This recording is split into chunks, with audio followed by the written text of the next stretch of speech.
Jai Swaminarayan everyone. Good morning to you all. Today in our online classes, I am going to explain one more topic in planning, which is there in BO. So, I am going to explain you about the elements and components of planning. So, planning is being based on some subsidiary plans and programs. For example, if you want to prepare a budget for your business organization, and first of all, the departmental budget is being prepared, and after the discussion, one master budget is being prepared on the basis of the departmental budgets. तो आप अपने कोई भी plan को execute करना चाहते हो तो उसमें कुछ कंपोनेंट्स आते हैं, उसके कुछ पार्ट्स आते हैं जिनको आपको पहले कंसिडर करना पड़ेगा। उसके बेस पे आपका एक बेसिक या मेन प्लान बनता है। तो यहाँ पे कुछ कंपोनेंट्स और पार्ट या एलिमेंट्स के बारे में मैं आज आपको थोड़ा एक्सप्लेन करने वाला हूँ। First of all, objectives. Yes, the business is being made by some purpose. The purpose is to determine the objective and fulfill the objectives. Business जो होता है वो कुछ पर्पस को ध्यान में लेके बनता है। तो पहला बिजनेस का जो एक्टिविटी रहेगा या फिर पहले प्लानिंग में जो कंसीडर होता है वो ऑब्जेक्टिव्स होता है, और ऑब्जेक्टिव्स को पहले डिटरमाइन किया जाता है कि कौन कौन से बिजनेस के हेतु रहेंगे और उन्हें कैसे एकम्प्लिश करना है। दूसरा, objectives should have to be practical, it should have to be pragmatic, which can be achieved. It should not be over ambitious. तो जो भी ऑब्जेक्टिव डिसाइड होते हैं, ऑब्जेक्टिव्स प्रैक्टिकल होने चाहिए, प्रैग्मेटिक होने चाहिए। ऐसा नहीं होना चाहिए कि वो ओवर एम्बिशियस हो, या फिर ऐसे ऑब्जेक्टिव्स नहीं होने चाहिए जिन्हें अचीव करना पॉसिबल नहीं है। Second thing is about strategies. Strategies means contrivance or the steps that is being used in order to make the accomplishment of objectives, or which can be used for the accomplishment of objectives. तो strategies वो steps है, वो proceedings है, या फिर वो point, वो plans है जिनको जो भी objectives हो वो achieve करने में थोड़ा लगाया जाता है। So the contrivance that is being used for the accomplishment of objectives can be termed as strategies. Means these are some of the steps or proceedings that is being undertaken in order to execute your plan. तो ये कुछ ऐसे proceedings हो सकते हैं जिन्हें आपके plan को आगे एग्जीक्यूट करने में हेल्पफुल हो। So the strategies are helpful in order to face the competitions and other factors that are affecting the business. जो strategies होते हैं वो आपके लिए मदद रूपी होते हैं, क्योंकि इसकी मदद से आप जो भी competition है मार्केट में उसको फेस कर सकते हो, और जो भी other factors जो बिजनेस को अफेक्ट करते हैं उनको भी आप फेस कर सकते हैं। So the success of your business is actually depending on what kind of subsidiary plans or proceedings or the steps which are being undertaken by you at the planning stage. तो जो भी planning stage पे आप strategies जो long term या short term के activities से related होती है उन पे आपके बिजनेस का सक्सेस डिपेंड करता है। Next thing is about policies. So policies are the decisions or the programs which are being undertaken by you for the accomplishment of certain planning function or for the accomplishment of predetermined objectives. तो policies जो होते हैं वो कुछ decisions हैं और कुछ programs हैं जो भी आपके द्वारा undertake किया जाता है क्योंकि आप किसी तरह के objectives को achieve करना चाहते हो। So these decisions or program that is being undertaken by you for the accomplishment of predetermined objectives can be termed as policies. Here the policies determine the efficiency and the working style of your firm. जो policies होते हैं आपके firm के वो आपके firm का working style और आपके firm की efficiency को दिखाता है। For example, sales on goods on credit basis, यानी कि गुड्स को क्रेडिट बेस पे बेचना एक तरह की पॉलिसी है जो पॉलिसी आप इसलिए अंडरटेक कर सकते हो क्योंकि आपको सेल्स को इंक्रीज करना है. So this kind of policy tend to determine your efficiency as well as the working style of your firm. जैसे ऑब्जेक्टिव्स प्रैग्मेटिक होते हैं, ठीक उसी तरीके से पॉलिसीज जो भी आप डिसाइड करते हो वो भी प्रैग्मेटिक होना चाहिए, यानी कि वो भी प्रैक्टिकली होना चाहिए जिसे आप अप्लाई कर सको. Next thing is about method. Method is an arrangement that is being made in order to execute the plan in a right way, or you can say an arrangement which is being made in order to carry out the planning function in a right way. तो method कुछ और नहीं होते, ये एक तरह का arrangement होता है जो प्लानिंग फंक्शन को राइट वे से कैरी फॉरवर्ड करने में हेल्पफुल रहता है. So in short, you can also say the best way for accomplishment of objective can be termed as the method. Objective, for example, objective in order to achieve the overall sale by observing the figure of quarterly sales. यहाँ पे method को आप एक तरह से ये भी consider कर सकते हो कि आपका ऑर्गेनाइजेशन जो है वो ओवरऑल या फिर एनुअल सेल का ऑब्जेक्टिव अगर अचीव करना चाहता है तो पहले उसे क्वार्टरली सेल्स कितना होता है उसकी फिगर को ध्यान में रखकर आगे प्रोसीड करता हो, तो वो भी एक तरह का मेथड है जिससे कि वो एनुअल सेल्स को अच्छी तरीके से अचीव कर सकता है. So by focusing on the quarterly sale your organisation can decide something और can proceed for the overall sales or annual sales which you actually want to acquire. तो यहाँ पे भी आपको एक एग्जाम्पलिफिकेशन दिया गया है, एक मेथड दी गई है जिससे कि आप ये कह सकते हो कि इस मेथड को प्रोसीड करते हुए एनुअल सेल्स का जो ऑब्जेक्टिव है उसको अचीव किया जा सकता है. तो एनुअल सेल्स के ऑब्जेक्टिव को अचीव करने के लिए या फिर उसके बारे में कुछ डिसीजन लेने के लिए पहले क्वार्टरली सेल्स पे ध्यान देना ज़रूरी होता है. So by considering the figures of the quarterly sales the organisation can achieve its objective of overall sale और annual sale. So method is nothing but the one of the best way in order to accomplish the objective of the organization or the best way that is being selected by you for the accomplishment of organizational goal. Next thing about is rules. Rules are necessary in order to proceed the activities in a systematic manner or in order to influence or create the discipline among the employees. तो rule जो है वो आपके organisation में एक systematic proceeding को create करता है और रूल्स की मदद से आप एम्प्लॉयज़ के बीच में डिसिप्लिन भी क्रिएट कर सकते हो. First of some of the rules which are being used in the organization are use of mobile phone is prohibited in working areas, and in the same manner the smoking is also being prohibited in some of the organization. तो working area में mobile phone का use ना करना या फिर smoking ना करना, ये कुछ कॉमन रूल्स है जो किसी भी बिजनेस ऑर्गेनाइजेशन में या फिर किसी वर्किंग इंस्टीट्यूट में प्रोसीड किए जाते हैं.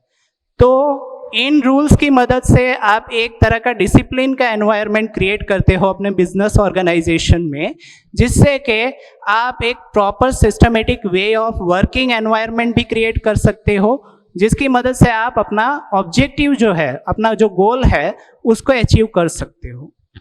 Next thing is about programs.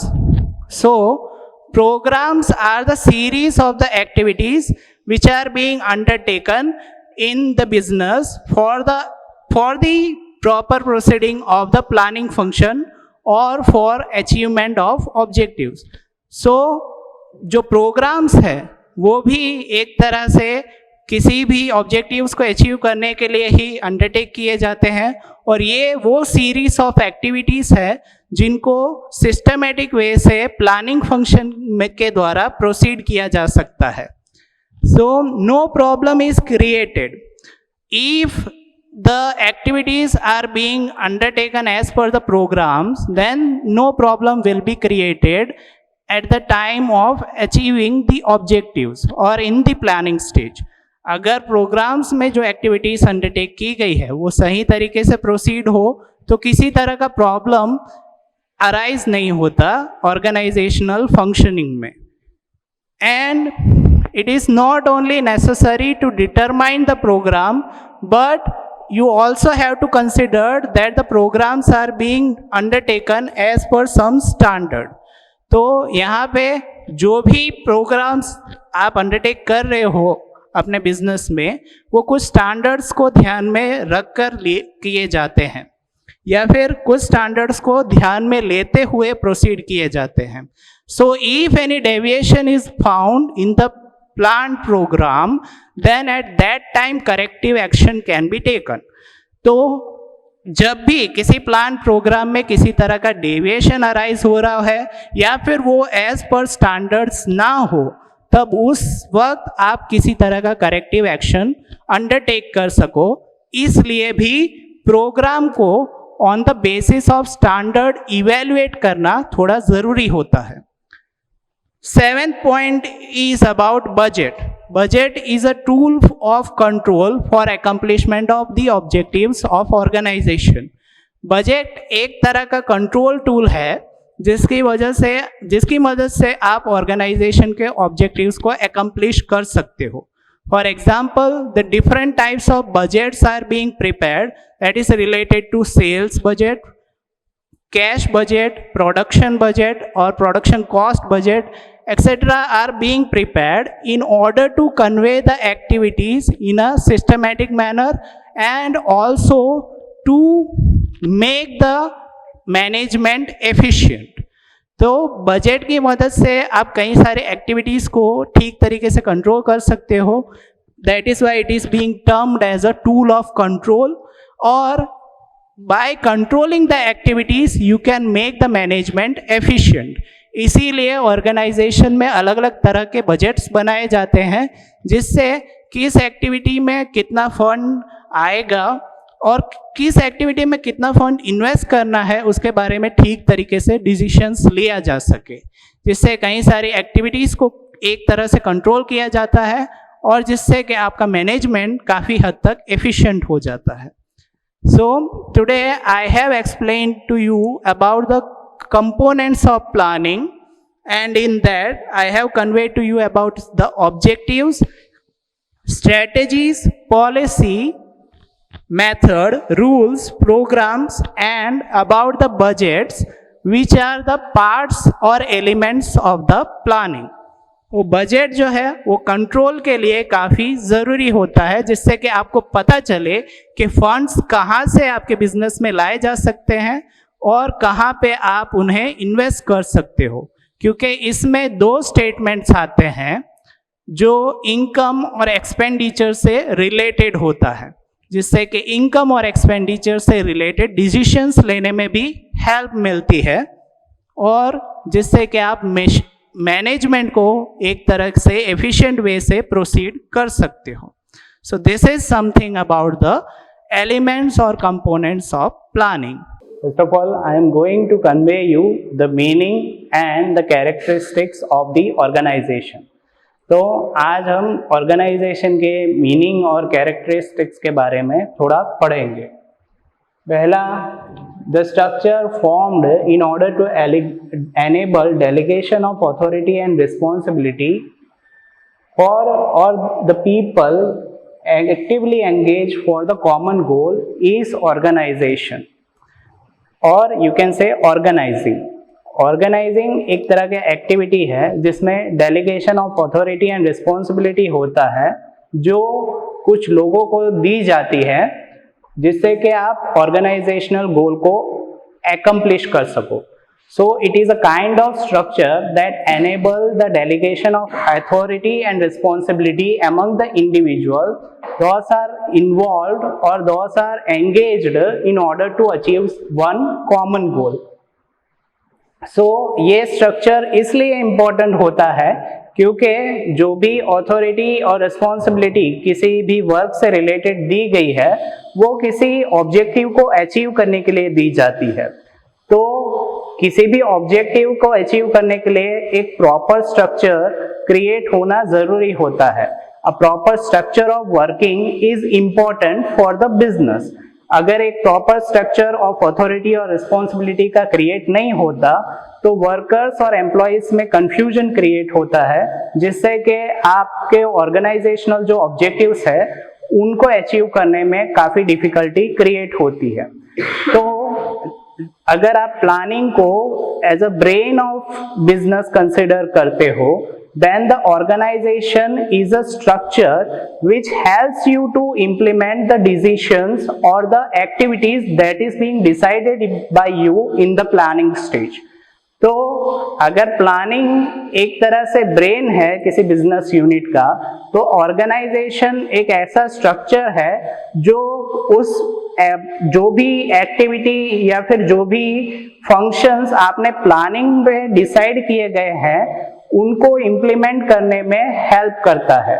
So in short, it helps you to implement whatever being decided by you in the planning stage. It is a kind of structure that helps you to implement the things which are being decided by you in the planning stage. So that is something which is related to the meaning of organizing. Next thing is related to its characteristics. जो पहला characteristics है organising का वो है it is a goal oriented activity. So business is being made by some purpose. Some purpose is being taken into consideration before carrying out the business activity. तो business जो है वो किसी aim या किसी purpose को ध्यान में रखकर create होता है या फिर establish किया जाता है। So it tend to determine or it establish, it create the main objective. It is having departmental objectives. Sub goals are also being determined in the business. So some of the objectives which are being determined in the business are main objective, departmental objectives, and this sub goals are also there in the business. Along with this, in addition to this, individual goals are also there in the business. So organization is a kind of structure, it is a kind of linear structure that coordinates the different objectives of the business organization. तो ये एक ऐसे तरीके का structure है जो अलग अलग ऑब्जेक्टिव्स जो बिजनेस के होते हैं उनको कोऑर्डिनेट करने में हेल्पफुल रहता है, उन्हें कोऑर्डिनेट या फिर उन्हें ठीक तरीके से मेंटेन करने में, उन्हें एक्चुअली प्रोसीड करने के लिए हेल्पफुल रहता है। तो जो इसको आप गोल ओरिएंटेड एक्टिविटी कह सकते हो। Because of this, you can say that the organization is a goal-oriented activity. Because the different objectives are being there in the business organization, and the organization is helpful in order to coordinate or in order to build up a linear structure that helps to coordinate the different objectives of the business enterprise. That why you can say that the organization or organizing is a goal oriented activity. क्योंकि organising एक ऐसी activity है जिससे कि business के अलग अलग objectives जो होते हैं उसे कोऑर्डिनेट करने में हेल्प मिलती है, या फिर ऑर्गेनाइजिंग ऐसा स्ट्रक्चर क्रिएट करता है जिससे कि आप बिजनेस के अलग अलग ऑब्जेक्टिव्स को कोऑर्डिनेट कर सको, इसलिए आप इसको गोल ओरिएंटेड एक्टिविटी कह सकते हैं। Second point is planning based. Yes, planning serves as a base for the different activities that are related to management, so it also serves as a base for organizing. जो भी structure create किया जाता है business activities को conduct करने के लिए, वो प्लानिंग को ध्यान में रखकर किया जाता है, and the objectives that are being determined in planning or by planning. तो It is a kind of structure that is being created by the planning or by considering the objectives that are determined by the planning. कुछ planning में जो stages determine किए गए हैं उनको ध्यान में रखकर ऑर्गेनाइजेशन स्ट्रक्चर बनाया जाता है, या फिर उन ऑब्जेक्टिव्स को ध्यान में रखकर बनाया जाता है जो प्लानिंग स्टेज के वक्त डिटरमाइन किए गए थे. Second thing is proper planning is necessary for making the structure, or for the organizing proper planning is necessary. क्योंकि ये एक ऐसा स्ट्रक्चर होता है जो प्लानिंग के द्वारा डिसाइड किया जाता है और the organization is being based on planning and the objectives that is being determined by planning. Proper planning is necessary before proceeding for the organizing. तो organizing पहले करने से पहले एक आपके पास प्रॉपर प्लान होना चाहिए जिससे कि आप ऑर्गेनाइजिंग ठीक तरीके से कर सको, क्योंकि ऑर्गेनाइजिंग जो होता है वो आपके प्लानिंग के ऊपर बेस्ड होता है या फिर आपके ऑब्जेक्टिव्स के ऊपर जो आपने प्लानिंग के स्टेज के वक्त प्लानिंग के डिटरमाइन करने के वक्त या फिर ऑब्जेक्टिव्स डिटरमाइन करने के वक्त डिसाइड किए गए थे. So future implementation of plan. Yes, if the proper organising is there, proper organising being based और it is being made for the future implementation of plan. तो यहाँ पे आप जो भी ऑर्गेनाइजिंग करते हो वो इसलिए करते हो क्योंकि आप जो फ्यूचर प्लान जो आपने बनाया है उसे किसी तरह इंप्लीमेंट कर सको. तो इस पॉइंट में आपको तीन चीजें याद रखनी है कि जो भी ऑर्गेनाइजिंग किया जाता है that is being based on planning और the objectives that is being determined by planning. तो जो भी प्लानिंग आप करते हो उसके ऊपर ऑर्गेनाइजिंग डिपेंड करता है, और या फिर जो भी ऑब्जेक्टिव्स आपने प्लानिंग स्टेज के वक्त या फिर प्लानिंग करते वक्त जो डिटरमाइन किए गए थे उस पर डिपेंड करता है. तो बगैर प्रॉपर प्लानिंग के एक ऑर्गेनाइजिंग स्ट्रक्चर क्रिएट करना या फिर ऑर्गेनाइजिंग करना पॉसिबल नहीं होता. So before proceeding for organizing, you should have the proper planning. Future implementation of plan. Yes, organization is being done for the future implementation of plan or for the future based plan. तो जो भी organising किया जाता है वो इसलिए किया जाता है ताकि आप फ्यूचर में जो भी प्लान आपने अभी फ्यूचर के लिए डिसाइड किया गया है उसको आप इंप्लीमेंट कर सको, उसे सक्सेसफुली किसी तरह कंडक्ट कर सको. Third thing is about delegation of authority and responsibility. Yes, to delegate the authority and responsibility means to assign the responsibility to individuals who are working for a common goal, or to assign the authority and responsibility to the people who are working for a common goal. तो यहाँ पे organization is a structure for the assignment of authority and responsibility among the employee for the accomplishment of common goal. तो आप एक organisation को एक ऐसा structure कह सकते हो जिसमें अथॉरिटी और रिस्पॉन्सिबिलिटी इंडिविजुअल्स और एम्प्लॉयज के ऊपर असाइन की जाती है या फिर उन्हें दी जाती है ताकि वो कोई प्री डिटरमाइंड गोल जो है उसको अकम्प्लिश कर सके. आप किसी भी बिजनेस यूनिट का उदाहरण ले सकते हैं. In any of the business unit the work is being assigned और the responsibility is being assigned as per the skill and capability of an group of people. तो जो भी रिस्पॉन्सिबिलिटी और वर्क जो होता है वो किसी की कैपेबिलिटी या स्किल के ऊपर, स्किल के बेस पे किसी को असाइन किया जाता है. And this group of people are also being informed about their authority with respect to their work. तो जो भी उनका वर्क होता है उससे रिलेटेड उनकी अथॉरिटी क्या होगी उसके बारे में भी उनको काफी इन्फॉर्म किया जाता है. So this assignment of authority and responsibility is there in the structure of the organization. So you can say that organization is a kind of structure that creates the relationship of authority and responsibility among the employees or group of people that are working in an organization.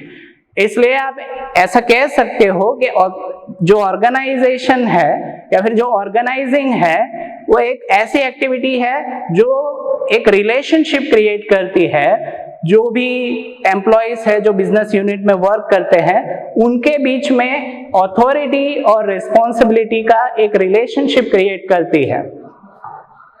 So it is a kind of structure that establish relationship of authority and responsibility among the employees, those who are working in the organization.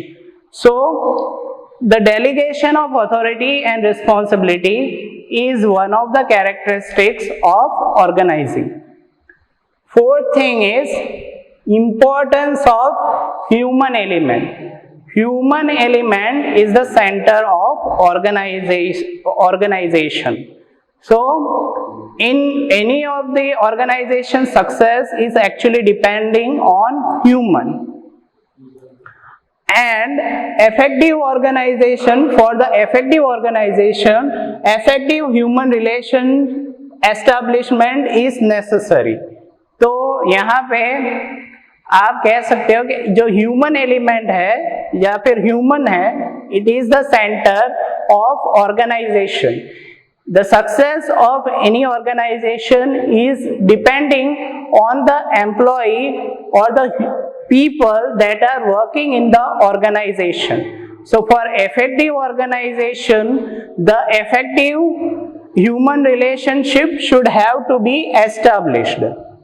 तो किसी भी organisation की success जो actually होती है वो उन employees पे डिपेंड करती है जो ऑर्गेनाइजेशन में काम करते हैं. इसलिए जो एक इफेक्टिव ऑर्गेनाइजेशन या फिर एक सक्सेसफुल ऑर्गेनाइजेशन के लिए उन लोगों का होना जरूरी होता है जो खुद एक अच्छा रेपो एक दूसरे के साथ क्रिएट कर सके, या फिर एक सक्सेसफुल ऑर्गेनाइजेशन के लिए एक सक्सेसफुल ह्यूमन रिलेशनशिप क्रिएट करने वाला एनवायरनमेंट जरूरी होता है. So for the successful organization, effective human relation establishment is also necessary in the working area. Next thing is about flexibility. Okay, once the organization structure is formed, the change in the same can be proceeded as per the situation or circumstances. तो एक बार आपका जो organisation structure form यानी कि organisation structure create हो जाता है तो उसमें फ्लेक्सिबिलिटी होनी चाहिए. The changes will take place in this structure as and when it is necessary. So the flexibility is also one of the characteristics of organization, because once the structure is being formed, then the changes are necessary to be implemented in it as per the time and circumstances. So when the changes are taking place as per the changing situation or circumstances, the change should also have to be there in your organization structure. For example, the business is being affected by the external factors like technological advancement, external environment, new discoveries. It is being affected by that. That why the flexibility is one of the important component in the organization, because the changes should have to be adopted as per the technological advancement, new discoveries and as per the changing business environment. तो जो भी organisation structure जो होता है उसमें as and when जब भी किसी तरह के चेंज की रिक्वायरमेंट हो तब उसमें चेंजेस करने पड़ते हैं, क्योंकि जो बिजनेस जो होता है वो एक्सटर्नल फैक्टर से काफी अफेक्ट होता है. जो टेक्नोलॉजिकल एडवांसमेंट से रिलेटेड हो सकते हैं, जो किसी अनफेवरेबल एनवायरनमेंट से रिलेटेड हो सकते हैं, या फिर वो किसी न्यू डिस्कवरी से रिलेटेड चेंज हो सकता है. So the organization structure should have to be flexible, which can adopt, which is convenient in a way that adopts the changes, or that can be adaptable towards the changes that is taking place outside the business organization. So flexibility is also one of the important component of organizing. So here I have completed this many points that are related to the characteristics of organizing and its meaning. Thank you.